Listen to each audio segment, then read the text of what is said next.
Welcome to kitchen art.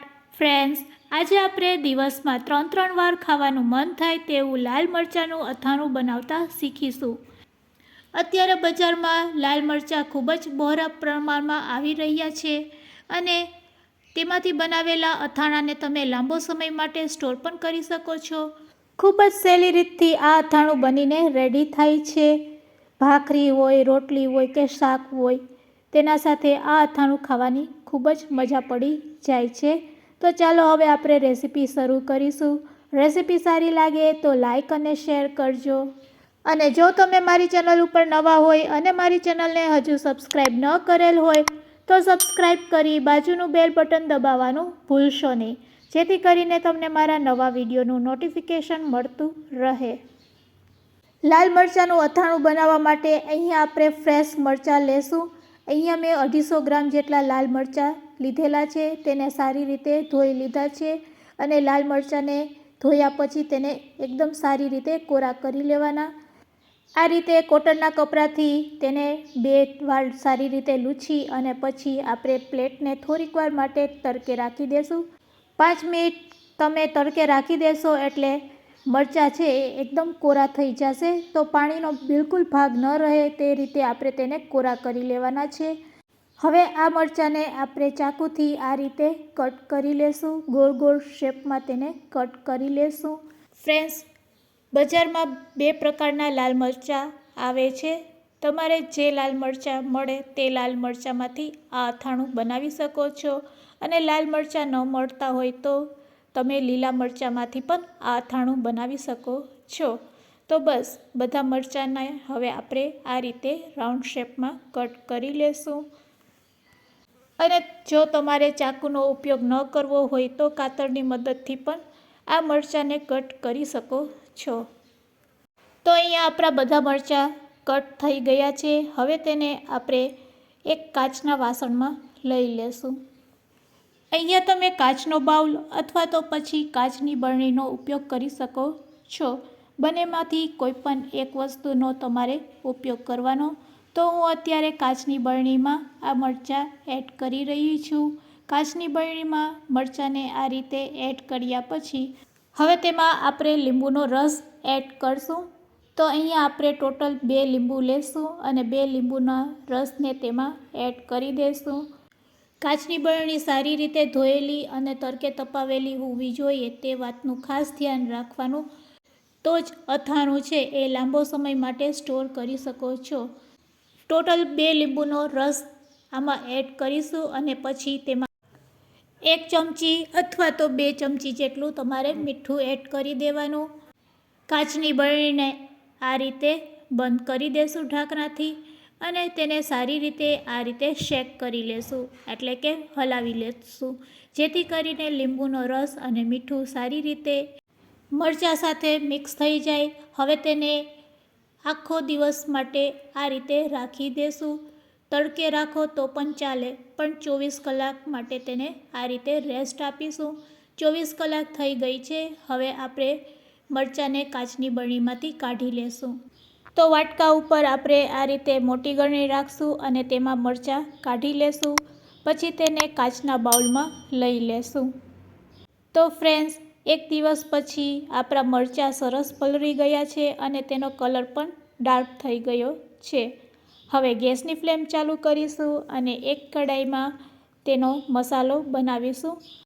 તો મસાલો બનાવવા માટે અડધી ચમચી જીરું, 1 ચમચી વરિયાળી અને અડધી ચમચી જેટલી અહીંયા આપણે મેથીના દાણા લેશું અને લો ફ્લેમ ઉપર તેને થોડીક વાર શેકી લેશું. અહીંયા થોડોક કલર ચેન્જ થાય એટલે આપણે ગેસની ફ્લેમ બંધ કરી દેશું. 2 થી 3 મિનિટમાં મસાલા સરસ શેકાઈ જશે, એટલે કે રોસ્ટ થઈ જશે. તો હવે તમે જોઈ શકો છો દાણામાં સહેજ કલર ચેન્જ દેખાઈ રહ્યો છે. તો હવે આપણે ગેસની ફ્લેમ બંધ કરી દેશું. આ મસાલાને હવે આપણે મિક્સર જારમાં લઈ લેશું અને તે જ કડાઈમાં આપણે ફરીથી 2 ચમચી જેટલા રાઈના કૂડિયા એડ કરશું અને ગરમ કડાઈમાં જ તેને શેકી લેશું. અહીંયા ગેસની ફ્લેમ ચાલુ કરવાની જરૂર નથી. ફક્ત રાઈના કૂડિયામાં જે મોઇસ્ચરનો ભાગ હોય છે તેને દૂર કરવા માટે તેને આ રીતે ગરમ કરી લેશું એટલે તે પણ સરસ શેકાઈ જશે. તો અહીંયા આપણા રાઈના કોળિયા પણ સરસ શેકાઈ ગયા છે. હવે પહેલાં આપણે જે મસાલો રેડી કર્યો છે તેને આપણે પલ્સ મોડ ઉપર ગ્રાઇન્ડ કરી લેશું અને તમે જોઈ શકો છો બસ આ રીતે તેનો એકદમ પાવડર ફોર્મ ન થઈ જાય તેનું ખાસ ધ્યાન રાખવાનું છે. આ રીતે આપણે અચકચરું જ તેને ગ્રાઇન્ડ કરશું. હવે તેમાં આપણે શેકેલા રાઈના કોળિયા છે તે એડ કરી દઈશું અને ફરીથી મિક્સર જારને ફરીથી એકવાર પલ્સ મોડ ઉપર ચલાવી લેશું એટલે અહીંયા આપણો મસાલો બનીને રેડી થઈ જશે. રેડી કરેલા આ મસાલાને હવે આપણે મરચાંમાં એડ કરી દઈશું. બધો મસાલો આ રીતે મરચાં ઉપર સ્પ્રેડ કરી દઈશું અને ચમચીથી સારી રીતે મિક્સ કરી લેશું. તો ફ્રેન્ડ્સ તમે જોઈ શકો છો કે મરચાં છે એ સરસ મસાલાથી કોટ થઈ ગયા છે. તો અહીંયા આપણો મસાલાનો પરફેક્ટ માપ છે. હવે તેના ઉપર આપણે તેલ એડ કરશું. તેના માટે આપણે ગેસની ફ્લેમ ચાલુ કરીશું અને 2 મોટી ચમચી જેટલું તેલ લેશું.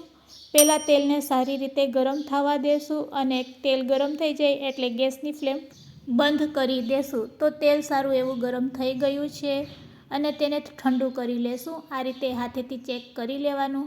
હવે તેમાં અડધી ચમચી આપણે હિંગ એડ કરશું, અડધી ચમચી જેટલી હળદર પાવડર એડ કરશું અને કાશ્મીરી મરચું 1 ચમચી જેટલું એડ કરશું અને તેલમાં બધા મસાલાને સારી રીતે આ રીતે હલાવી લેશું.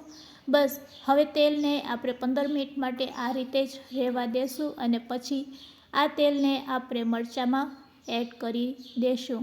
15 મિનિટ પછી હવે આ તેલને આપણે મરચાં ઉપર આ રીતે પોર કરી દેશું એટલે કે રેડી દેશું અને ફરીથી તેને ચમચીથી સારી રીતે હલાવી લેશું. હવે છેલ્લે આપણે મરચાંને જેમાં પલાળેલા હતા તે લીંબુ અને મીઠાનું પાણી 3 ચમચી તેમાં એડ કરી દેશું અને સારી રીતે મિક્સ કરી લેશું. તો અહીંયા આપણું અથાણું રેડી છે. 3 દિવસ પછી આ અથાણું ખૂબ જ ટેસ્ટી લાગે છે અને તમે લાંબા સમય માટે આ અથાણાને સ્ટોર પણ કરી શકો છો. આ અથાણાને સારી રીતે સ્ટોર કરવા માટે કાચની બરણીનો જ ઉપયોગ કરવાનો.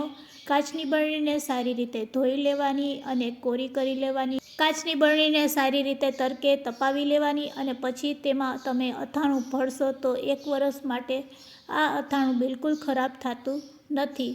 તો આ રીતે તમે પણ ઘરે જરૂરથી ટ્રાય કરજો.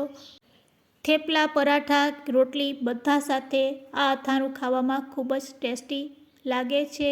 આજની આ રેસીપી ફ્રેન્ડ્સ તમને કેવી લાગી તે પણ મને કમેન્ટ્સમાં જરૂરથી કહેજો અને રેસીપી સારી લાગી હોય તો શેર કરવાનું ભૂલશો નહીં. Thanks for watching. ફરી મળીશું એક નવી રેસીપી સાથે.